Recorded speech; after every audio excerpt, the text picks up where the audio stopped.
माँ अस्पताल में एक बेड पर पड़ी थी। अस्पताल के बरामदे पर उसके 2 बेटे और एक बेटी चिंता में टहल रहे थे।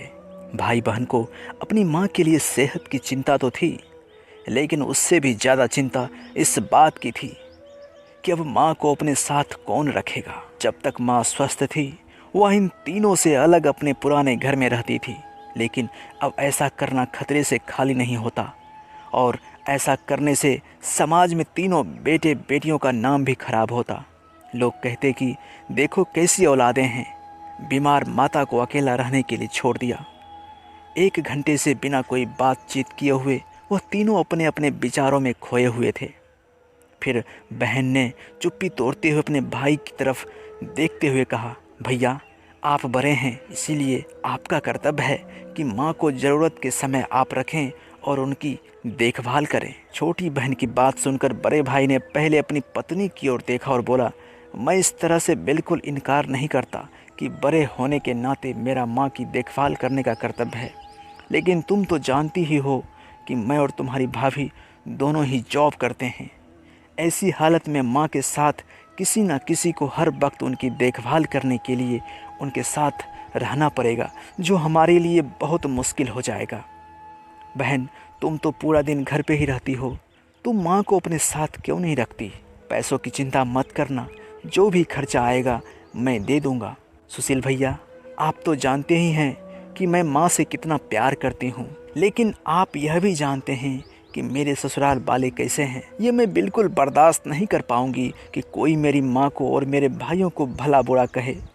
इसीलिए अच्छा यही होगा कि माँ को अनिल भाई के यहाँ रखा जाए।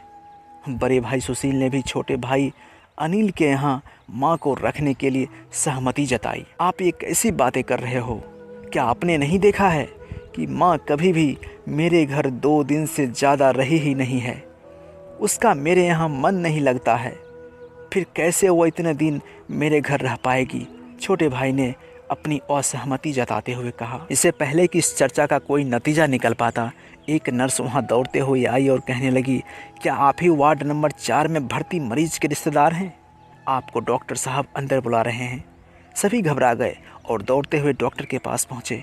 डॉक्टर ने उनसे हाथ जोड़ते हुए कहा, आई एम सॉरी, मैं आपकी माताजी को नहीं बचा सकता। डॉक्टर की इस खबर ने सबके चेहरे पर झूठी मूठी दुख की परत तो चढ़ा दी थी, लेकिन सभी के दिल के किसी न किसी कोने में इस बात की खुशी भी छिपी हुई थी कि अब उन्हें माँ को नहीं संभालना पड़ेगा और माँ की वजह से उन्हें परेशान नहीं होना पड़ेगा। दोस्तों, छोटी सी यह इमोशनल कहानी ही समाज का सत्य है। यहाँ लोग ऊपर से जो दिखाते हैं वो अंदर से नहीं होते।